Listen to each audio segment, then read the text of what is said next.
All right, everybody. Welcome back. This is In Liberty and Health. I have been very much so looking forward to this conversation for quite a while. I know this gentleman helps quite a few of the guy in the red, or the guys, apologies, in the red pill sphere out, hosting the studio and doing lots of cool work outside there, and also talking a lot about religion, which has been a growing interest of mine as a agnostic person who's kind of exploring some of this a little bit outside of my usual scope.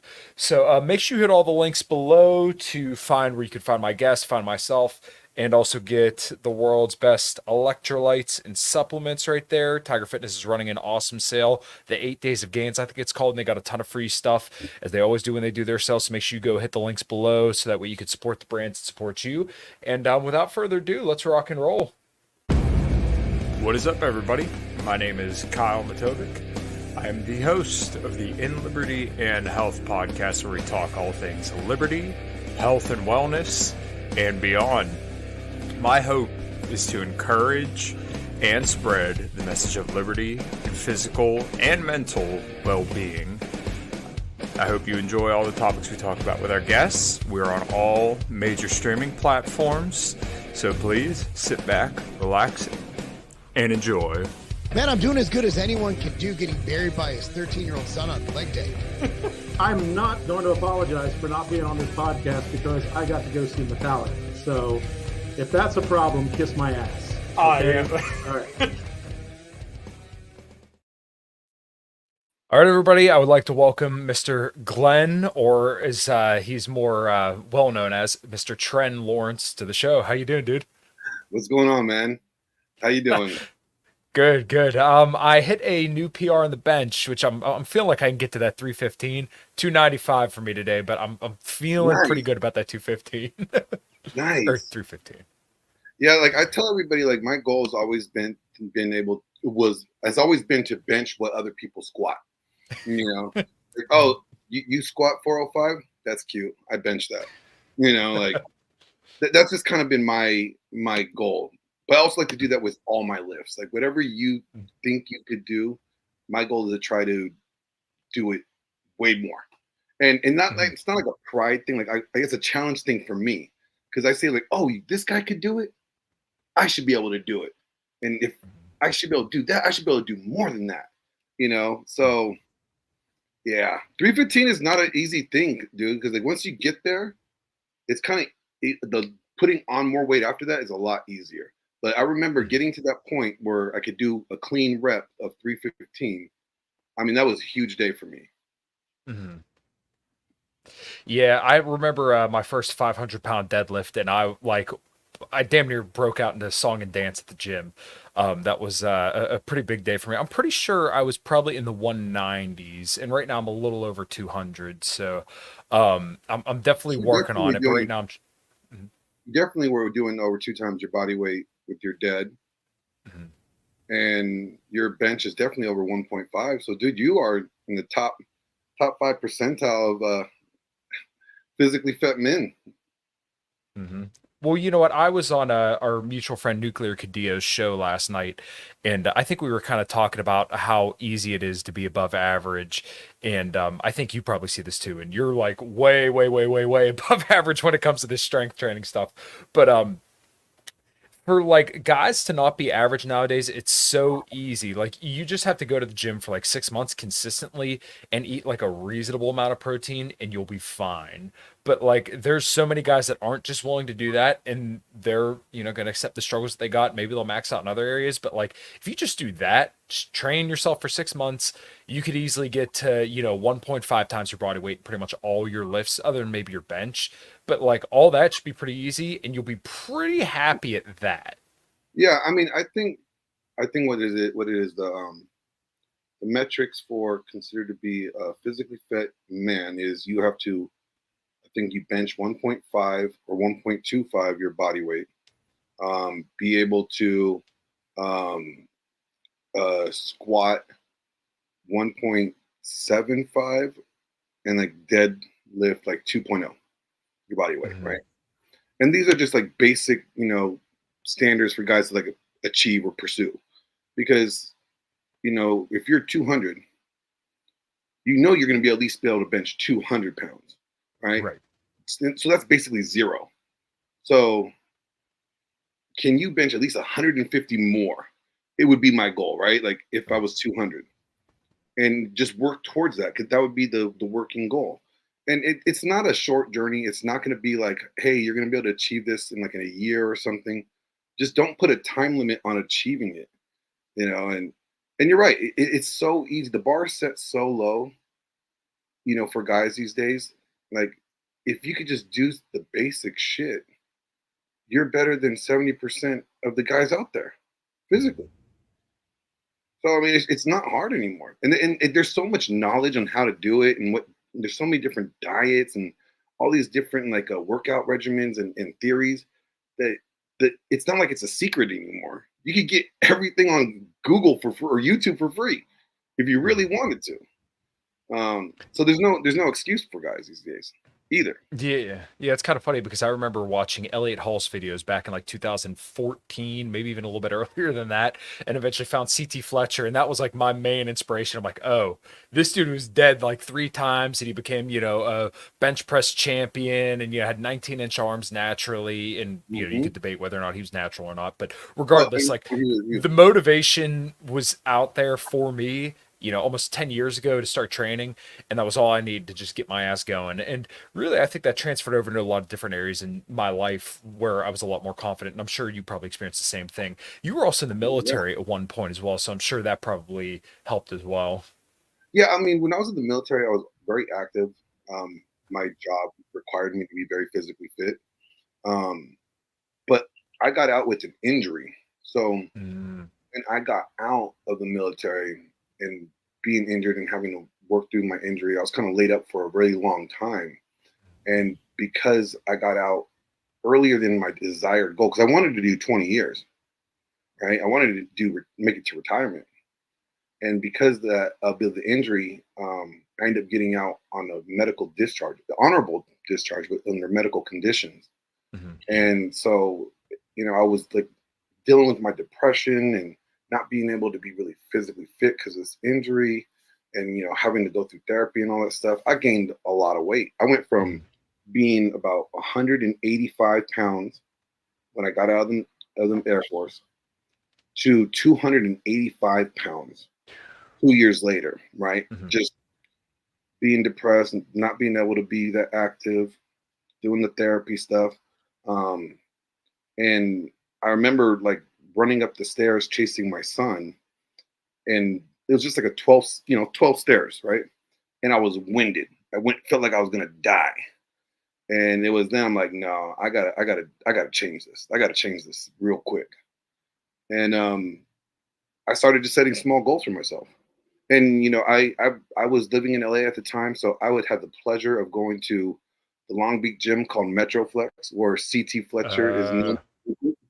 Um, and my brother at that time, my younger brother, who was really big into like the amateur bodybuilding scene, but he never competed, but he just liked the training aspect of it.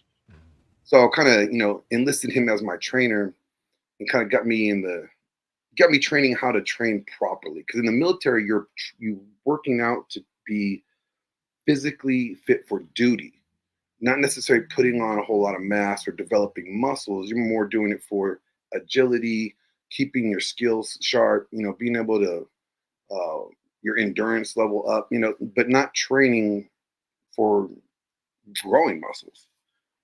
So, you know, it took me like 2 years from after the time I got out of the military to drop all that weight back down.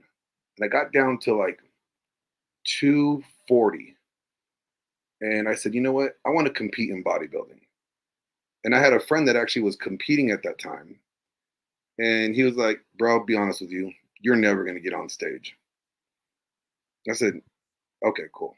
And that was all I needed for him to say, because the next year I got on stage and I placed last in my first show, Mhm. right? So I didn't do well at all, but I did better than I started. I looked better than I started off as, right? Sure. And so the next year decided to compete again in a different class, because this is when they first opened the classic physique division in bodybuilding. and he was actually competing in classic physique, and we're about the same height, so we were in the same class. And Gotcha. then I beat him, and this guy's been doing it for like 7 years, right? Mhm. And then I beat him every other time we were actually in the same show from Mhm. that point on until I stopped competing. He no longer became my friend like after like the second show. Mhm. Um, but I tell me I can't do something, watch me exceed the limit. Hold my beer, Mhm. hold my beer. And you're right. When you said that you took the what you learned from physical fitness and training and you applied it to other areas of your life, I did the same thing. After winning that first competition, I decided, you know what, I want to go to college, right? And at this point, I was 30 years old, and I owned a barbershop, and I was a trainer at the naval base for, I was a personal trainer at the naval base. Mhm. And I said, I want to go to college. And the only reason why I wanted to go to college was because I was told that I was stupid growing up. Like my mom would tell me, "You're dumb. You're an ADD Mhm. retard." Like that was her shit talking. And I just wanted to prove to myself that I actually am not stupid. So I took the same principles that I learned in competing in that same discipline, that same regimen, right? The same process, and I applied it to my academics. And I end up going to school for religion, being a 4.0 student the entire time, and graduating with a degree in divinity. And I'm just like, yo, I'm not even going to be a pastor, but I just still did it. Mhm. And so you're right. You could take the things that you learn and disciplines that you learn from fitness and literally apply it to any other area of your life, and you will see tremendous success. Yeah, it kind of reminds me of the David Goggins thing, and I'm sure you know exactly what I'm going to talk about. The 40% rule, or whenever Mhm. you're going through it, you just think about all the hateful shit that people have said to you, or the shitty tweets, comments, whatever have been left at you, and then there's another rep. The next comment, there's another rep. Like that's what I always think. And I've had people on my Twitter. I was doing a trap bar deadlift there for a little bit because I messed up my back conventional deadlifting because I had terrible form, and I think I was doing like 530 pounds or something like that. And Nice. someone's like, "Oh, you're using a trap bar," or like, "Oh, that's not real deadlifting." I'm like, "All right, where's your receipts? Do it." Mhm. That's my that's my post every single time, because once again, the people who are usually saying that usually have never held 500 pounds in their hand. They Yeah. haven't felt 400 pounds on their back. They haven't felt 300 pounds on their chest. They have not felt that weight on them, because if they did, they would shut the fuck up and say, "Dude, you keep going." All right. Yeah, And that's what I'm all look, about. I get to the point where like I don't care if I'm using straps now when I do Yeah. deadlift. I don't want to hurt my wrist anymore, you Mhm. know. And it helps me. I don't have to focus about my grip so much. I get to focus Exactly. on my form and getting the weight up. I'm not a power lifter. I'm Mhm. not competing as a power lifter. So I don't really care if I'm not doing it with, conventionally or the way that real power lifters do it. I'm still getting this fucking weight up, and I'm still lifting more than you are over there, right? And it's like I just don't care. You get to the point where you just stop caring what other people think, especially in the gym, because it's Mhm. all. I'm not there for them. I'm there for getting my goals, and I can give a shit what care less what you're doing, you know. Um, but you're right. The people do like to just talk shit and try to discredit what you do, and it's out of jealousy. Right. It's really out of jealousy. I mean, you get that in anywhere, right? When I started getting in the film industry, and I was like excited for the little background roles that I got, people were like, "Dude, you're just a background actor. Who cares? Mhm. Nobody even sees you." I'm like, "Yeah, but I got to be on that set." Like people are always gonna throw shade.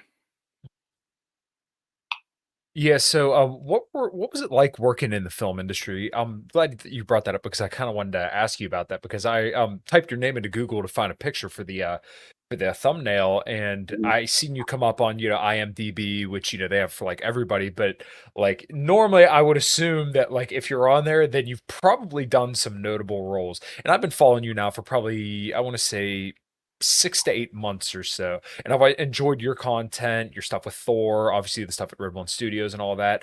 Um, did that kind of give you a little bit more insight when it came to red pill awareness? Or, what was that like? Because I mean, you have such a diverse background, and it's people like you are just Yeah. absolutely fascinating to me.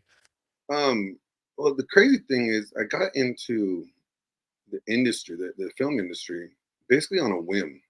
Mhm. Back in 2018, uh, I ended up getting injured working at a correction facility. I was a CO, corrections officer, and I needed Oh, knee surgery. And the knee surgery, kind of went bad. They were supposed to remove my meniscus, but they repaired it, and that means it took me out of work for a lot longer. And then during the rehab, they ended up having to go back in there and redo the surgery because they messed it up. So then it just ended up made me uneligible to go back to that field of work. mhm. So I was, back in California, and I was just starting a podcast. I just started a podcast called The Truth Is, and I'm really just, calling out a bunch of BS, right? And somebody that was listening to me res- emails me and says, "Hey, I love your voice. Would you be interested in doing a voiceover for my student film project?" And I was like, "Yeah, sure, no problem. Like, what do I got to do? Like, do I do it on the computer? Like, I'm just learning how to podcast, so I didn't even know what I'm doing." And he's like, "No, you'll come to the UCLA studio over here, and we'll pay you." I'm like, "Really? Cool." So I went and did that, and at that time I was going through a divorce, so it was kind of just like a fresh start for me, anyways, being back in LA, and just trying to figure things out. I already got injured, recovering from the job injury. The wife and I divorced, and that ended horribly. And that's kind of where at that time, doing the podcasting and doing the voice acting, I started listening to red pill stuff. I just started looking to find answers for my own problems. Mhm. Like, I really wanted to know what I did wrong for this to happen, right? And that's when I came across, Rich and Rolo's work, and just kind of started following them and listening to them. And so I was learning my red pill awareness as I was getting in the film industry. Sure. And from that one voiceover job, I ended up getting asked to do a couple other student films, and small, roles, little small speaking roles. But since they're student films, there were nothing really prominent. Like, they will go to some of the film festivals, but nothing would ever really transpire out of it. Like, it never really like shot up my career. And I got into doing a whole bunch of music videos from there after that. And I got casted on the film Tenet as a background actor, and end up getting asked to do some hand to hand scenes because I had the experience. And so just kind of getting to know everybody and just kind of making those connections on a whim, basically by luck. I kind of fell into it, and got into.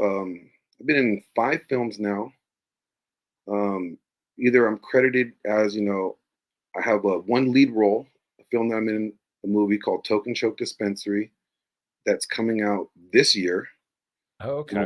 where I'm the top biller and the lead character, and I play a crooked DEA agent robbing pot shops in Mhm. Los Angeles.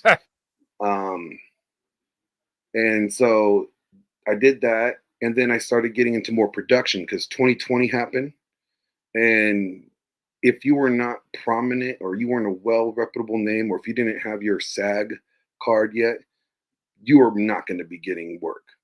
So I Mhm. wanted to learn the production side at that time.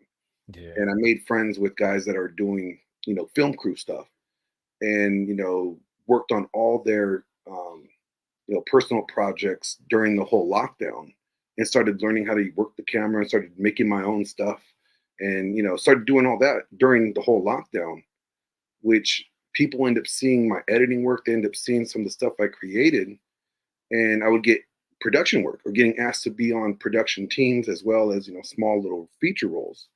So that's just kind of how that ended up happening. And but then as my YouTube presence started growing more, and my would post on Instagram and stuff, I started losing jobs in the film industry.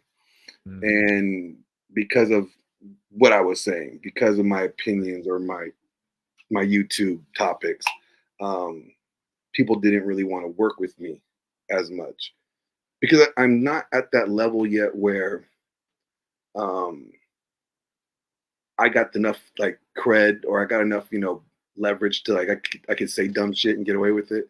Right. Like I'm known pretty decently, like in the in crowd, but I'm not known well enough to where I can make dumb decisions or I could Right. get away with stuff. So that made me want to focus more on all podcasting, Gotcha. and that's when I decided I really wanted to work with Rolo and the guys in Vegas and open up that podcasting studio Mhm. because I knew how to do the production side.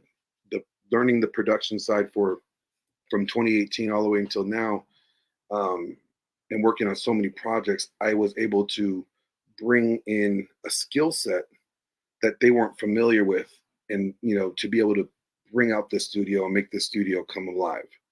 And that's what I wanted to do, and made that move to Vegas to do it. Hell yeah. I want to give a shout out real quick. Like I told you earlier, Nuke dropped by in the chat. Appreciate you dropping by. Yeah, And Christianity Unplugged. Appreciate you two guys dropping by. we got It's kind of yeah, Nuke, it's kind of Nuke. interesting. The story that you told there is basically like you came on to provide value to people who you thought were valuable, and then in turn, you fostered a relationship with those kind of people. This kind of goes back to developing yourself and kind of. I think even like a red pill concept of keeping yourself as your mental point of origin, which is Mhm. something that I think a lot of guys tend to lack because they always think that they have to do for other people, right? And um, I guess one other thing that I kind of want to dive into you with a little bit, if you're comfortable with it, is your divorce, because I think a lot of guys who particularly get married, especially some of the guys that I'm kind of hanging out with, Mhm. I have a lot of friends that are like Orthodox Christians or like very traditionally minded. Um, I think they see the model of marriage, and I understand, and they think it's like a really good deal and like this is what you should do. The Jordan Peterson message is very, very appealing, understandably so. I was very, very attracted to that at one point as well. And I think that they think it's going to be like a seamless ride from here to there. But someone like you in your situation, you probably, thought along the same lines, especially coming from a very religious background, Yeah, that, you did all the right things. You were a good provider, you were a good husband and all this, but things didn't work out. So what do people ask? They always ask, well, what did I do wrong? Or at least guys typically do. Women typically don't. But like, yeah, I don't want my guys, the guys that I'm friends with that are 18, 19, 20, who are just trying to do everything right, lead themselves into like this narcissistic fantasy that can't manifest in reality, not because of anything that they did, but because like we don't live in that world anymore. So I guess the kind of question here is, what was that like for you? it was really it was a very difficult process because as as well as working at the corrections facility in Washington, I was also the youth pastor at my church. Mm. So I was on staff, and when I found out about the three affairs, I found out about all three affairs all at once. You and when I found out about them, and I approached my pastor about it, and kind of just let him know what's going on. I'm struggling here. I don't know what should I. I'm freaking out, right? And you know, the first thing that he, kind of came at me with was like, "Well, what did you do wrong?" Right? And I was just like, "Wait, what?" He goes, "Well, when the wife is doing something this egregious, I have to go to the husband and see what he did wrong for her to do this behavior." Mhm. And it was kind of at that moment I realized, wait a minute, you're focused on not the fact that I just found out that she's cheated on me three times and we've Mhm. been married for 13 years and that we have a child together. And this relationship seems she wants it obviously to end. I definitely don't want to be with somebody that's cheated on me three times. Right. And like you're concerned about what I did wrong. I don't know where to begin here. Like I'm trying to get some guidance here. Like help me. you know, and it kind of came off as more like what she did was wrong, but she wouldn't have done anything wrong if I was if I met all her needs, if I was just a good servant leader, if I was just the best Right. servant leader possible, then she would have no reason to have done that. And he asked me if I was willing to forgive her and try to reconcile. And I said, I could forgive her, Mhm. but I'm not reconciling. And at that point, he asked me to step down from leadership. And he ended up putting her as a fill in for me until they found a replacement. Mhm. And so at that point, I left the church, right? I left. And I was really zeroed out at that point. I said, man, Yeah. I don't have the church to go to. Um, I don't know where to turn, right? And so, what I would tell these guys that are wanting to get in relationships, I still am a huge advocate for marriage, right? I think marriage is the best way for anyone wanting to have a family, right? If you want to have kids, you want their mom and dad living in the same household. Okay, that's better for the kids. If you're thinking kids, right? If you wanting to have children, you got to think about what's best for your children, right? And so I still advocate for marriage. I don't advocate for the way that we do it today. I Right. don't encourage guys to get married with the state. I say if you're a Christian, why you're getting married with the state? If you get married with the state, what you're saying is that you have more faith in the state to protect you if things go bad than you do in God. And typically, guys are not the ones that saying they want to get married with the state. It's typically the women. Right. So I tell guys like, hey, if your girl saying that, hey, she wants to get married with the state, basically what she's saying is, hey, I want to get married with you, but I want this state marriage because they give me a safety net. Right. So it means that she has more faith in that than in you guys actually making it through. So I try not to like be that guy that's like, oh, never get married or can't trust any woman. I'm the guy that says, hey, if you're gonna go into it, first prepare yourself. If you want to get married, then get a covenant marriage with your church. And if she is not up for that, then that kind of lets you know where she kind of stands. Mhm. You know, if she is up for that, then great. Then you know that she's actually in it for for the real deal. Mhm. Um, but then I also tell guys like, hey, if you end up wanting to get married with the state, get a prenup. There's nothing wrong with it. The state basically gives her a prenup and protects her. So you get a prenup and protect you. But I would tell guys definitely to make sure that if they get into something that's serious, that they get into it knowing that they could lose everything and they have to be okay. You know, have you ever seen the movie Heat? I have not. Okay, so it's with Robert De Niro and Al Pacino. Mhm. And I think was it Robert De Niro or one of the guys said like, look, never get yourself into anything that you can't walk out in 30 seconds or less when the heat is around the corner.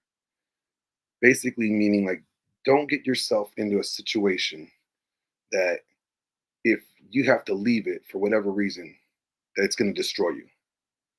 So if you're going to get married, make sure that you have enough resources to where that if you lose all that, you could start back up and rebuild.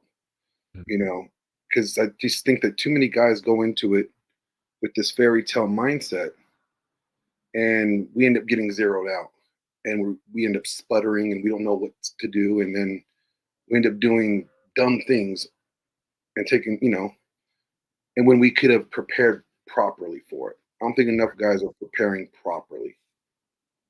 Mhm. Yeah, well, this is kind of where I think religion and red pill praxeology cross over very nicely.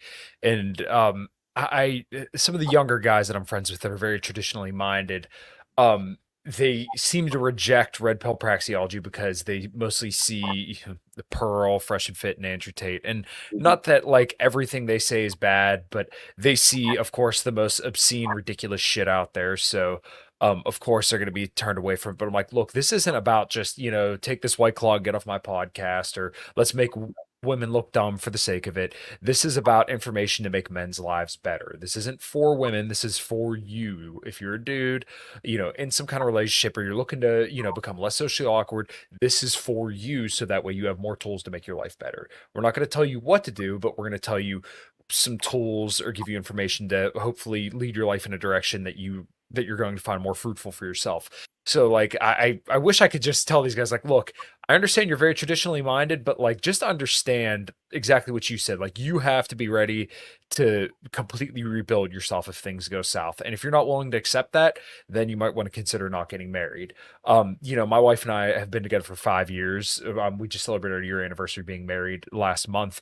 But I mean, I knew what I was Congratulations. getting into. Congratulations. Thank you. Yeah, I mean, I would like honestly. This is kind of where me and the red pill have a little beef at times, right?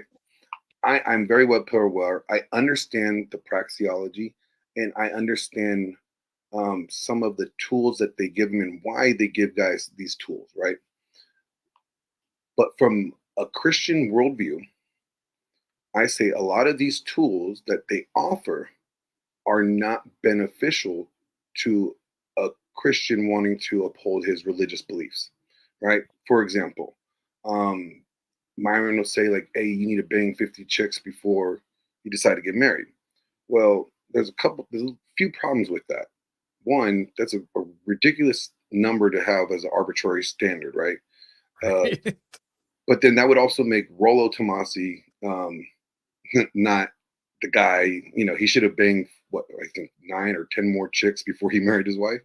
Right. 'Cause he didn't reach that 40, you know, number or 50 number, right? So to have stuff like that out there, that is not beneficial to someone that wants to practice a Christian life because Exactly. you know um, practicing premarital sex is not good, is a sin in the Bible, right? So it's a sin to do these things. So I'm not going to tell guys to do anything that's going to cause them to sin. Now I will tell guys that, hey, yeah, you definitely want to spin plates. There's nothing wrong with spinning plates because you don't have to have sex with your plates. And Exactly. I know that in Rolo's work and a lot of other guys, say like promote like if she's not trying to put out, then you know next or whatever. I'm saying, hey, if you're a Christian guy, her putting out is not a big. That's something you don't want to happen right away because you don't want to end up being caught up in that situation where you sin or whatever, right? So that aspect is not as important at that moment. But you could definitely spin plates. You could, casually date 7, 10 girls, how many girls you want, and just kind of vet them through the process without the sex. Yeah, it Yeah. makes it a little bit more difficult. It makes it, you have to now adjust how you're going to see genuine desire at times, Mhm. but um, it can be done, right? I'm also a big component that soft dread is okay in certain aspects. Keeping Right. yourself physically fit and attractive, that's passive dread, right? Right. So there's nothing wrong with that. That women are what socially they forgot the term. It's like the social if your wife knows other women like you, social proof, right? Women operate, Oh, yes. right? Yes. So, keeping yourself physically fit and attractive Mhm. is a good thing. That's passive dread. Mhm. Um, so there's tools that the red pill offers guys that I think can be useful for guys that have faith. But what happens is they hear all the most extreme examples, or they will hear, some of the most ridiculous advice tips, and they'll be like, "I can't accept this from where my belief system. I cannot practice this, Mhm. right?" And I tell guys, no, look, I try. This is what I try to do. I try to build a bridge on how Christian guys could utilize the red pill and it not um, jeopardize their faith or not cause them to um, do something that they would have to repent for, right? Right. Because if you really think about it, the Bible really is the first red pill. The Bible is really the first rational male because the Bible is extremely patriarchal. It is very patriarchal and it's very pro masculine men. Mm. I mean, there's literally scriptures in the Bible that says if you are an effeminate man, you don't inherit the kingdom of God. Basically, if you're an effeminate man, you're an abomination, Mhm. right? I mean, it literally tells guys that you got to be a man, that you have to Mhm. be that guy, right? But the way that it's being teached and preached about in these modern day evangelical churches, they're giving you a horrible, warped version of the Bible. Right. It's very soft. It's very feminine. It's very to me. I say it's very anti-God. I said it's literally the definition of anti-Christ. The way that they're doing this. And unfortunately for me, I was one of those guys that was doing it too until I had my divorce. And so what I like to do now is I really try to to help those that are in faith to be able to reconcile the way that the red pill can benefit them and show them that it's not all the Andrew Tates or the Fresh and Fits and Mhm. all the Access Vegas stuff. I try to show them no, there's other aspects to it to where that you can actually utilize it. Yeah, and I really like what you said, bringing up spinning plates, and this is why I've told a lot of guys, like, as you start to date more and more women, you don't necessarily have to sleep with them, just like you said. But it's like the fact that you're just gaining social confidence, right? You're comfortable around these kind of people. You're comfortable being around attractive women. You know how to interact with people in general. And it's not just women, it's once again people in general Yeah. that's going to make you a more desirable person and going to make you, all around a better person to be around. Like I said, this stuff's not just about picking up women. It's also about, let's not get taken advantage of. How can you be a more charming person in general? I was on a podcast, my friend Tommy, he runs the Year Zero podcast, and he had two other Orthodox Christians come on. And I remember my one friend Julie, she's awesome. And we kind of talked about some of this stuff before, but she's like, where's the part of this space that like teaches men to be confident and get them better social skills? I'm like, that's like a lot of the space, but you don't see that. And especially, women don't like think about this kind of stuff when it comes to Mhm. guys. Like they just manifest a dude right in front of them who's perfect for them. Where that dude who manifested right in front of that woman had to do a lot of work. He was grinding his ass off in the gym. He woke up every day and, didn't miss a meal or, had his calories just right, has macros on point, skipped going out and went to bed early. That guy grinded to be the guy that you see in front of you now. Mhm. So, that's what this space can do for people if you listen to the right people, and you become a confident and competent person, by just trying to improve yourself. That's what I think a Well, I lot, think that's what what the the spirit's always problem, been for me. what the problem with this space is that unfortunately, um, everybody's trying to stay relevant or beat or make the next trending top thing, right? Mm. They're always trying to one up the other person, Yeah. and that's the problem. That's the process of trying to stay relevant, right? That's the hustle of trying to stay relevant and to be influential or to be able to have a presence. Yeah. And what tends to happen when we focus on that is that we tend to divert our messages or our topics, our conversations, and we start, going down a road to where it's all about the most red meat, triggering, most craziest, situations out there, and it it's really entertaining, but Mm. there's not enough actionable advice Right. for guys to take away from. You Mhm. know, I have guys that have issues with their relationship and they don't care about what's going on with Destiny and his wife. Right. You know, I got guys that are struggling with certain, aspects of being able to reconcile red pill with their faith. They don't care what Andrew Tate's doing, or they don't care about, Brittany Venti and wants to go after Rolo Tomasi. They don't care about that. They want, advice, or they want to be pointed in the direction to fix their problems. And I think, you know, we're in that space right now at a time where it just kind of is very sensationalized. It's very like, you have to have the next, big sizzle, you have to have the next big viral video. And that's the problem. And that's where we end up doing a disservice to the guys that actually need help. Right. You know, we it's hard to balance it. It really is hard because you're trying to get your presence out there, you're trying to grow your content, but at the same time, you got people that actually need some help here, right? And the panel shows have, in my opinion, kind of have played out their usefulness, Mm. and I'm just kind of wondering what is going to be the next. What's on the next, what's on right on the side, what's on the next turn, what's going to be the next thing, because Fresh and Fit pioneered the panel shows, and they did great when they did it. Everybody, man, they changed the game. But Right. after 2 years, you're kind of like, it's the same old, Right. right?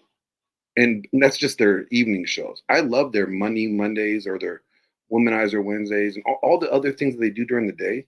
I love those, but those Yeah. don't get enough attention, or those don't get enough attraction, right?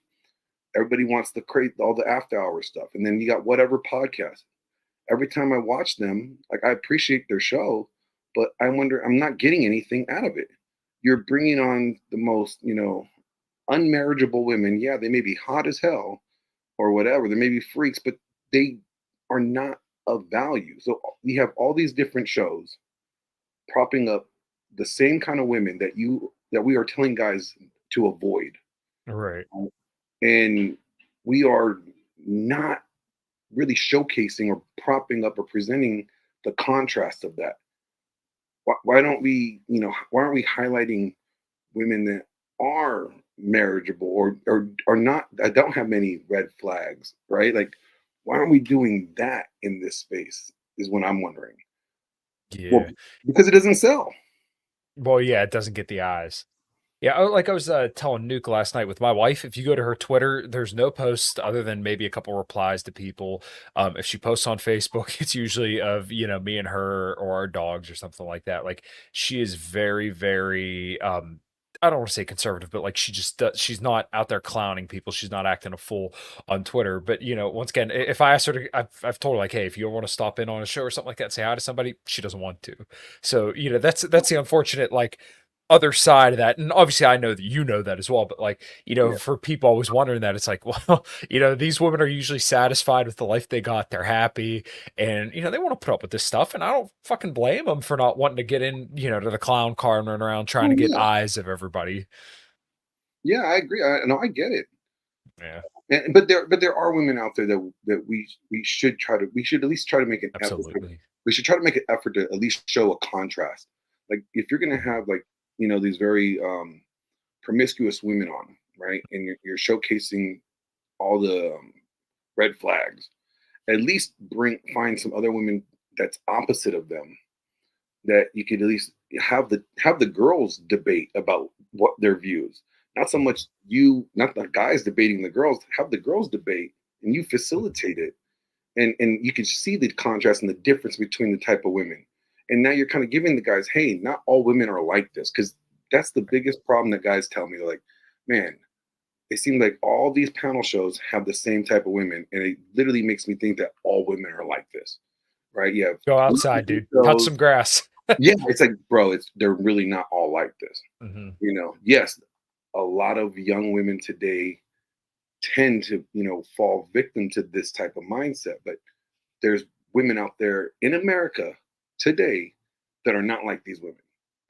Like, I know an actress, she's a friend of mine. She's 27 years old.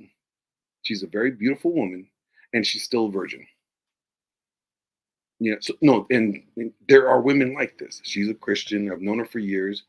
They're out there, but we don't highlight them enough. We don't talk about Right. them enough.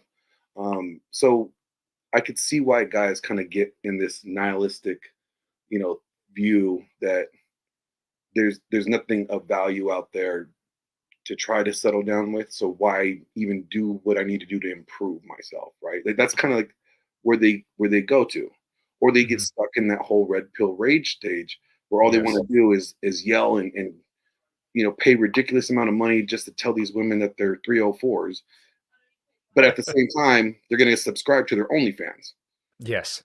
So it just kind of seems like these shows are kind of propping up these women, and these women are able to make money off of being featured on their shows. I just think that's just kind of ass backwards. Yeah, it's like a whole economy in and of itself at this point. Yeah. But it's kind of funny because like, so I'm in rural southwestern Pennsylvania, and like I just found out a couple weeks ago, a girl I used to spend some time with, and not that her and I ever hooked up or anything like that, but I mean, like her family brought their cars to my dad's shop to be repaired.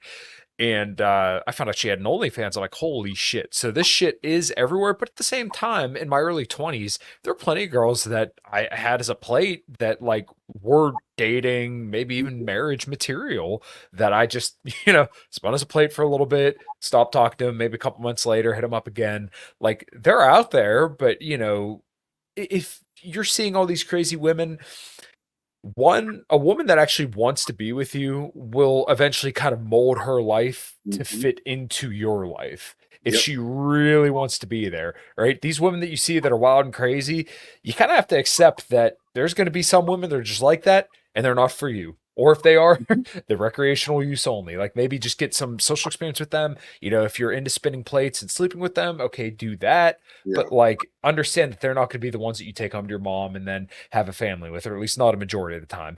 The ones that you do want to do that with, you'll know. You will more than likely know. It'll be a plate that, I mean, I've had this situation plenty of times where I leave my house after they stayed over, and then I wake up, I come home after working all day, and my entire house is spotless. Women who like Yeah. go out of their way to do stuff like that for you, think about that. And then if you continue to see that, okay, well, it's not only an indicator of interest, but also lets you know that she gives a fuck. Like just Well, signs yeah. like that. Is that guys need to? Well, what guys like are so focused on is like she touched my pee pee. Right. She's wifey. Like that. That's how low the bar is for guys. Like she touched my pee pee. She's pretty. That's wifey. And Right. I maybe I'm wrong in this thinking, but the way I look at it is like not every chick that I come across, no matter how hot she is worth my legacy.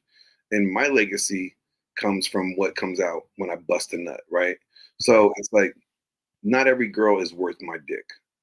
So if that mindset kind of keeps me expecting more of women, like there's a higher standard, there's a higher threshold than, oh, she touched my pee pee, Right. right? And I think guys need to develop that for themselves. But it's hard to do that when you are just trying to get some, right? So Right. guys don't have a standard, right? Guys will bang the biggest, ugliest heifer out there, and Yes. they have no standard. Mhm. I'm like shallow Hal. I am so shallow that I couldn't do it. I couldn't even rise to the occasion, right? Right. And I think guys need to kind of have more pride in themselves in that matter. Sure. Not every chick is worth your dick.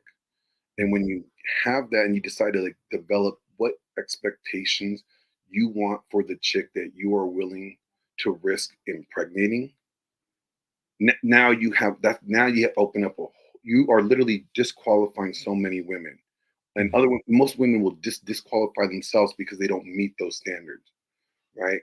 So I think guys got to realize they have to be more than just a cute, pretty thing that wants, that is open to having sex with you. Even if it's a casual thing, in my opinion, there just has to be more than that.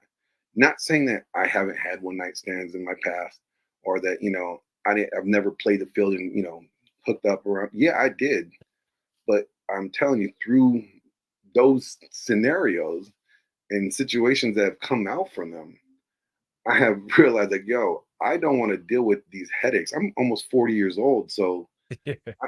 and I'm married. I'm just like, I would, even though I wouldn't have a horrible time if, God forbid I was divorced, but just the thought of having to go back in the marketplace right now, I'm like, yo, I just don't want to deal with that headache, right? Yeah.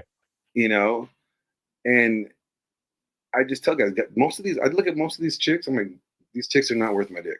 These chicks are not worth me, risking getting them pregnant and having my legacy. And I think guys need to kind of adopt that mentality more and that would help improve their pool, right? Is once their standards are elevated, because women have the most ridiculous standards. You have Yes. six-figure income, six-pack abs, all the six sixes, like, and they get to have those standards, right? That's cool. Well, guys, we Mhm. get to have standards too, and the standards have to be more than she touched her pee and she's cute. Is she agreeable? Does she defer her authority to you? Does she is she eager to please you? Does she try to find ways to please you on her own? Um, like, these are things that guys need to look for in women that even you just want to hang out and be around, Right. you know. And that's just kind of my opinion on it. That No, I doesn't think mean you that's can't hang out with strippers or anything. 'Cause I have friends that are strippers too, yeah. but that's a different arena. Like, those are not women that I would even consider worth my time in that aspect. Right. Yeah, and I really like that perspective. Um, I agree that some guys or that guys, not just some, but guys really should kind of have this idea that like a woman should have to qualify to you in some respect. And like I think specifically guys who want to be more trad should kind of have that in Mhm. mind. Like, and guys should want to develop options for themselves so that way they can decline that and they don't feel so necessitous that they have to do this. But this also kind of pivots over into something that I kind of want to maybe we can close on some of this is like religion and being pro-life. So I consider myself pro-life as it gets Mhm. because I believe that, we as rational beings are responsible for the actions that we choose to partake in. So every time you have sex, there's not a single adult on the planet that doesn't know what the potential consequence of that is. And anytime you engage in sex with somebody, you are understandably taking the risk to potentially bring a life out into the earth. When I hear people talk about the issue of pro-life versus pro-choice, they never seem to come at it from that angle, which has always been really interesting to me because, like, to me, that's like the most fundamental thing. Like, you were consensually agreeing to enter and do this action with somebody that will or could result in a life. So like if we're doing that, shouldn't we place a lot of like, value in that and be very, very smart and safe about that if we're going to engage in that? Yeah, see, I've made a tweet maybe a couple months ago where I said, if tradcons were really serious um, about pro-life, then they would be willing to prosecute the mothers for murder. Right. I said until they are willing to do that, the tradcons are just virtue signaling. They're not Mhm. serious about it. And because if you look at the statistics, why most of women are getting abortions, it's not because they were raped. It's not because of an SA. It's not because of incest or anything like that. It's because they don't want to face the consequences of their actions, and they Right. don't want their life to have to change because they weren't being responsible, right? So Right. it's a get out of jail free card, and it's a way for them to avoid being accountable. Mhm. Well, we hold men accountable. Hey Yes. guys, if you get this chick pregnant and she decides to keep the kid, you're on the hook for 18 years, right? So that's the accountability that you have to face. That's the consequence of your action. And men are like, okay, we accept that. We understand that's the risk that we take. What society has done, and even in the church, we have tried to uh, avoid women or remove the accountability and consequences of women's actions, you know, to the point where we want men to have to pay for them, Mhm. right? So it's like, what if, where, if we really want to fix relationships, we really want to fix families. Well, the first part we have to do is address the consequences on both parties. Both parties need to Sure. be held accountable for Mhm. their actions. And as long as we are going to be allowing abortions, and as long as we're going to allow, because women are the only people, only beings on this earth that are allowed to um, contract a murder of a Mhm. living being without having to go to jail for it. Yes. and get to say, well, it's because it's the best interest of the mother. Well, you know what? Mhm. What if we decided to take that same process and be like, well, we should get rid of all the homeless people because that would be in the best interest of the country. Let's just go around and start killing them, Mhm. or at what point does the abortion, is it okay to abort your child? I mean, now they're doing it in California, I believe, up to like a month or two after the birth or whatever. Like you could still, or days or something like that. That's ridiculous. Right. Ridiculous. What's next? Can I, go shoot this 18-year-old punk and be like, hey, I aborted him because he was a degenerate? Mhm. When is this? When is it gonna stop? It's not gonna stop until the trad cons and the people in the church really start cracking down on female sins and holding women accountable for their sins and what they do wrong. And until they start shaming women and really start putting women's feet to the fire, then no, things are not going to change. It's all virtue signaling. As much as you are pro-choice and you want to go out there and promote it, as do I, it's not going to change unless something significantly, you know, changes the way things are done. Until there's a consequence or some action that alters our culture to shift. Because all it is now is just virtue signaling. Right. Yeah, we send it back. We send the abortion back to the states. Great. It's just virtue signaling. Yeah, it's kind of funny because I understand why they don't want to touch that because when you start touching as women believe is their right, which I don't believe it's actually a right to murder another human being, but this is like the cultural understanding is that, hey, this is your bodily autonomy that's on the ballot. You're talking to a majority of the electorate who holds a majority of the debt and who Mhm. sincerely believe that part of their bodily autonomy is on the ballot. So, like, there is political suicide to be had when you go after this issue, but that doesn't mean you shouldn't do it. That Well, it's means that also you should be good. I don't understand how doctors get away with it. Because I mean, Right. it's the only thing. It's the only it literally breaks their or the Hippocratic oath or whatever it's called, right? Yes. They are Hmm. to protect or try to preserve or save life, right? Yeah. They Do know no that that harm. child in the womb is alive. It has a life. That's a life. There's a Yes. heartbeat. They know that it's growing. That is a life. Until they decide to start changing the terminology in the doctor's Hippocratic oath, I don't think they should be able to change the terminology of what is considered a valuable life or a life. Because I know Mhm. they're saying like, well, if the child is out of the womb, can the baby, fend for itself? Well, no, right? So they're like, well, Right. then that's why it's considered, able to be aborted or whatever. Until that is going to be the terminology in the Hippocratic Oath for doctors, I don't think that they could even hold that as an argument. What they should Right. do is preserve life, or just say they're not willing to preserve life, but just don't virtue signal about it. Right. And I think for guys like, hey, if you find out a girl had an abortion, that is a definite red flag. Yes. That's a that means she will do whatever it takes, even kill a living being, to avoid having to be accountable. Mhm. And that should be enough to be like, no, thank you. Yeah. I couldn't agree more because that imagine being a guy who's excited to be a father and then you find out that like something like that happened. I mean, to me that's traumatic. I know And somebody that went through that. It was rough for right.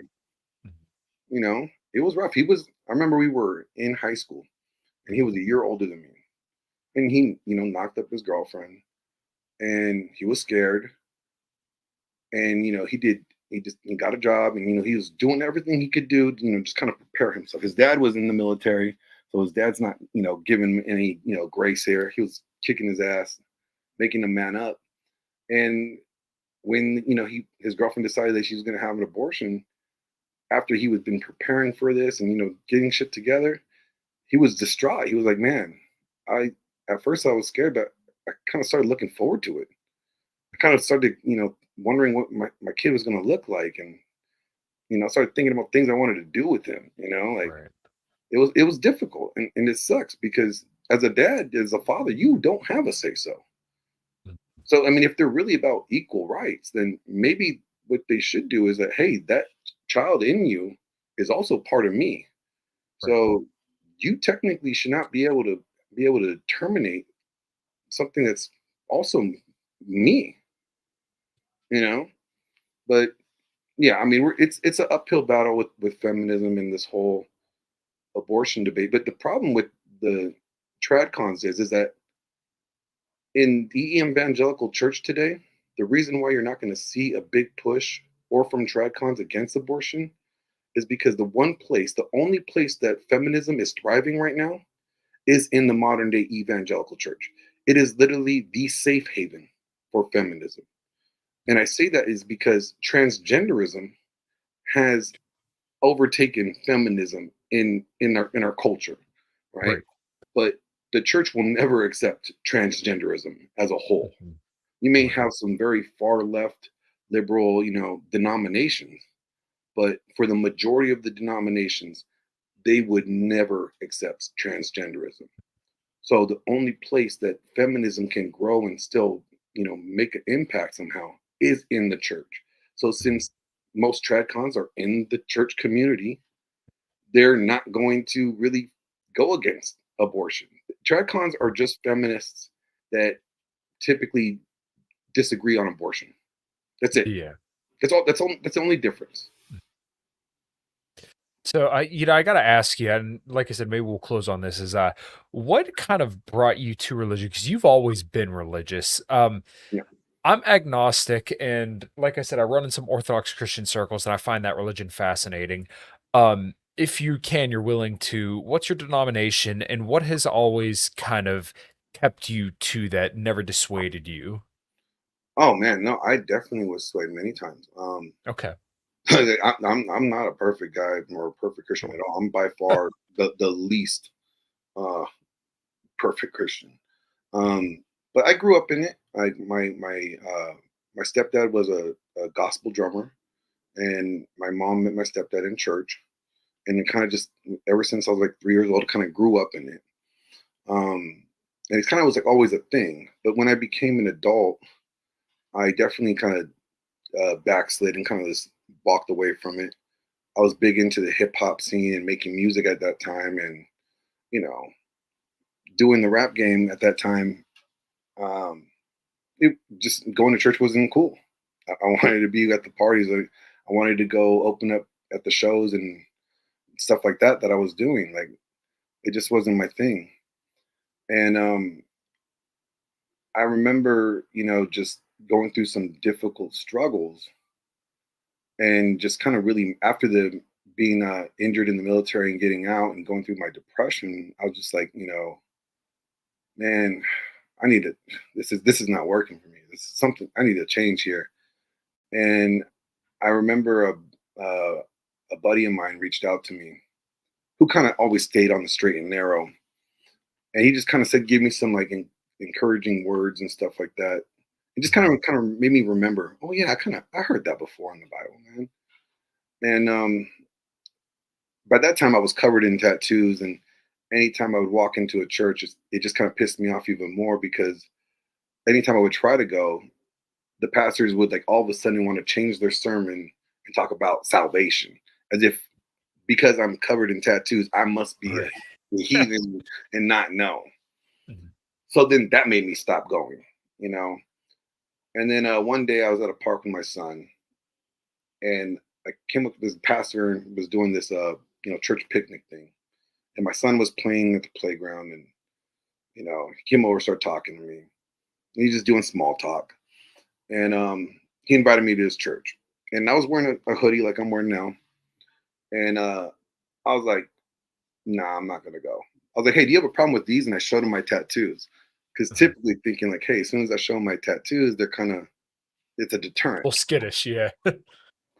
And he's like, no, actually, if in fact, if you go to my church for 4 weeks, I will get a tattoo. And I was like, really? You'll get a tattoo? He's like, yeah. I was like, okay. So I decided to go to his church for 4 weeks just to prove that he was not going to get a tattoo. Uh-huh. Right. So I went 4 weeks, and he's like, all right, when am I going to get it? I'm like, oh, let's see if he's going to do it. So I called up my buddy who's a tattoo artist. I had him come over to my house, and he gave the pastor a tattoo in my living room of Wow. his wife's name in Uh, in like old English, like in a heart, right? And I was like, oh, this guy seems pretty down to earth, pretty cool. He's not judging me. He actually followed through and got a tattoo. Let me give this guy a try. So that kind of brought me back to the faith, and just being around him and working with him um, gave me that desire to want to learn more than what I already knew. sure. And I decided to go to school for religion because I actually really wanted to know why everybody was fighting over a god. Like, why do people literally kill for this deity? Like, does he really need us to kill for him? He's God, right? And that kind of was my thing. And then when I came into this space after leaving the church, I had a hard time reconciling it, like a lot of guys do. And it actually, listening to all these podcasts and reading Rollo's work, it caused me to actually read my Bible more, because I literally was trying to disprove the things that they were saying from a biblical standpoint, right? Right. And all I end up seeing was ways that these actually align. Like the whole patriarchal system is actually biblical, and coming to realization that egalitarianism and complementarianism is really not biblical. And I don't know why these things are being preached in churches. It kind of really gave me this drive and this passion to actually start a podcast and start talking about these things that are going on, because the church literally does not give men any tools. It tells you be a better servant leader, but they can't even explain to you what that really means. Without it making it seem like you're just going to be a better slave for your wife. And they give guys no actionable advice, no help. And they just blame everything on them when things don't work out. And I'm like, Right. these guys love God. These guys love their wives. They don't want to go down this road. And a lot of those guys don't want to be in this space as it is, but they just need help.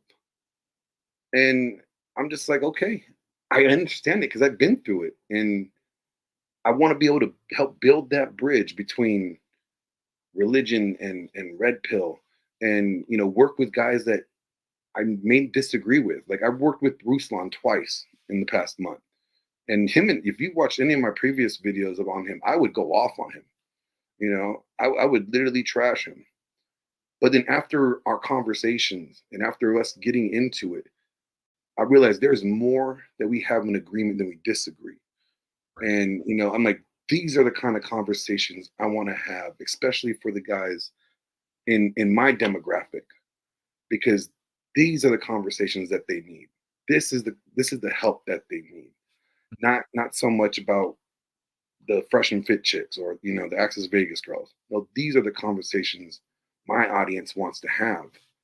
And I mean, that's just kind of where I'm passionate about. Just like as much as I'm passionate about fitness, I'm really passionate about helping people, and improve the lives that they want to have. I want to help preserve marriages. I want to help preserve families. I don't want guys to go through any of the pain that I went through. And if I could help at least one guy not avoid what I went through, then I'm cool. I'm good. You know, and I think we all have our story, our own entry story to this space. A lot of Yeah. people come in here through trauma, like I did. Um, but a lot of people just get it, just come through this space without the trauma, and that's great too. But it's what you do with the information once you have it. Are you keeping it to yourself, or are you trying to give it away freely and give it out to the guys that may not have heard it yet? Yeah, I completely agree. And I remember I was just watching the Ruslan debate, the latter half of it, right before we hopped on here, and it was kind of irritating because it seemed like he wanted to debate Rolo again, but you're not Rolo. You are Glenn Lawrence and you have a Yeah. different perspective than him, and you even disagree with him on some stuff, and Yeah. like, hey, let's focus on that. And once again, being an agnostic, I found that but both you guys discussing religion and the way that you see a lot of this stuff, intersectional dynamics as a whole through a religious lens, was just absolutely fascinating to me. So, but like conversations like that give me hope. And then when I get to talk to the Orthodox Christian guys and kind of tell them like, hey, this can be used for you too, that gives me hope. So I guess the last question I'll pose you, other than your plugs and stuff, is what gives you hope about just everything in general? Um, well, coming from a Christian worldview, right? Uh, I believe that we are we're going to see things get better, but they're going to get they're going to get worse before they get better, right? So we already know that as a Christian, I already know that we already won, right? I already know that we won. Like the devil's not going to win, feminism's not going to win. The Bible clearly states that feminism will not win. It says in Genesis 3:16, your desire to control your husband, but he will rule over you. Meaning, regardless of what women are going to try to do to control men, at the end of the day, God will not allow that, and men will be maintain the position of authority. God will not allow his design and hierarchy that he created to be destroyed. So for me, that gives me hope. That's hope. But it's not hope that we're going to see it instantly. It's hope that if we do the work, if we are willing to work on ourselves and you know improve ourselves first, and before we start trying to hold other people accountable, if we start willing to put in the work that we need to do, then we might be able to see a change, not for our lifetime, but maybe our grandchildren. Like we're sometimes we're just so focused on me, or right now. Like I have a 19-year-old son, a daughter, and an 18-year-old son. I'm worried about that generation, and I'm also worried about my future grandkids. I don't want this shit to be going on for my grandkids. What can I do to try to change culture or make an impact that might benefit them in the future? That's the kind of mindset that I think we don't have, because we're so focused on ourselves. And so when I see guys that like you, and I see other guys in this space that are coming up that are eager to help other guys, that are not out here, chasing the clout or not trying to be a grifter, that are literally wanting to have conversations and try to give guys information or at least stimulate a conversation that make have guys think about things. That is hope, you know. Um, and I think, in the next few years, as like Rolo said earlier this year, we're not going to recognize the red pill, and that might actually be a good thing. Yeah. The growth and evolution of what may transpire after this election might be a better version of the red pill. Maybe the red pill are going to start having safeguards, because I've been saying the red pill needs to have gatekeepers, you Mhm. know, and start calling out people that are not aligned with this space, because these people are just making the space look bad, right? Mhm. So maybe the next evolution of this space is going to be something better, and something that's going to be able to benefit these guys more. And that's what I have hope for, especially when I see, people that I don't really recognize come up and give out really good information, like your videos, and Thanks, um, man. a couple other guys in the Christian space. Like there's guys that I listen to now that I probably would have never listened to before, but they're coming out very patriarchal. And and what I tell people, yes, I understand the red pill and I'm very red pilled, but I am more biblical patriarchy. That's where I really stand. If I had to pick between red pill or biblical patriarchy, I align more with biblical patriarchy than I do red pill praxiology, because I can't condone or agree with all the tools that the red pill offers, but I could definitely agree with everything that biblical patriarchy offers. And what I tend to do and what I like to tell guys is that the red pill tells you what is, And if you're a Christian, the Bible tells you what to do about what is, you know, and that's how I, deal with it. And when I see guys like you and other young guys come up, I'm like, cool. We're making an impact, maybe a little impact, but we're making the impact and we're moving things forward. And that's cool. And that's what gives me hope. Nice, man. Yeah, well, as always, I'm just a natural optimist. I really like your answer, and I completely agree. Even like all the guys who've been doing it for a while, their reach is getting bigger and bigger and bigger. And I think like the show quality, thanks to someone like you, is improving as well. I think there's lots to be optimistic and lots to be happy about. You just got to dig for it. And if like your sincere efforts in yourself don't leave you, more satisfied than you were before and a little bit more positive or maybe a little bit more well off, then I hate to say it, but you got to put your nose to the grindstone a little bit more and realize that like a lot of life is going to be a grind, but that pays off. And, Yeah. you'll see that in more than just women. You'll see that in money, you'll see that in your career, you're going to see that in your hobbies if you just keep putting in the work, keep putting in the time, keep putting in the hours. I mean, I've been doing this for a little over 2 years now, and it's been a slow burn, but I'd much rather it be a slow burn and a slow rise than just it all comes and goes. I'd much rather have a loyal fan base or a loyal group of people that listen to me and take what I say seriously than all the eyes in the world but nobody really cares about what I have to say. And I think that's what's kind of going on with the red pill space. Yeah, no, I agree. I think, like as much as like I'm friends with Zerka, I think Mhm. that he's a very negative, he has a negative effect in the space, right? But I also think he misrepresents his faith very badly as well. Yeah. And I just like, bro, like I'm your friend and I'm telling you, you need to shape up or ship out because you're literally giving, Catholicism a very bad rap. Right. You're supposed to be an ambassador for God and you just making him look bad. But on top of that, you're making this men's help space, this red pill space, also look bad. And Mhm.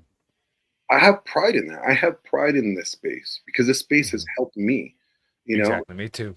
and I have pride in my belief set. And I'm like, dude, if you are saying you worship the same God I do, and you making him look bad, you're making me look bad.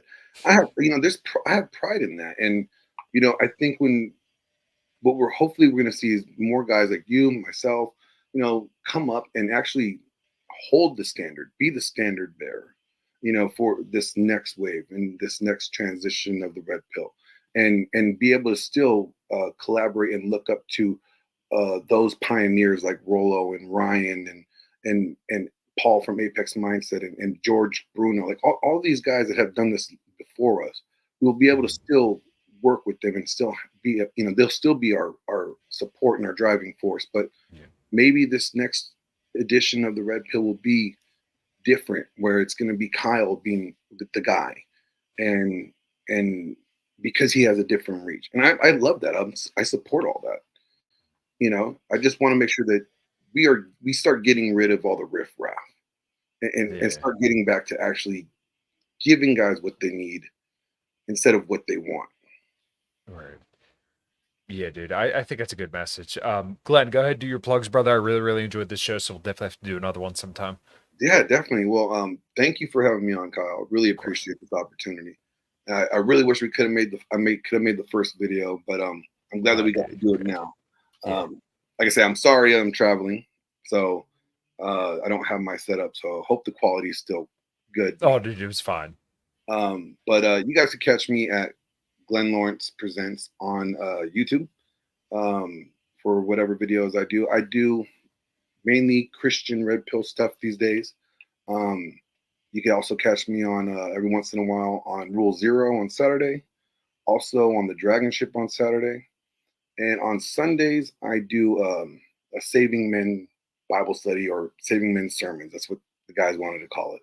So feel free to connect with me there. You can also connect with me on Twitter at Mr. Glenn Lawrence, or hit me up on Instagram at Glenn_Lawrence_presents.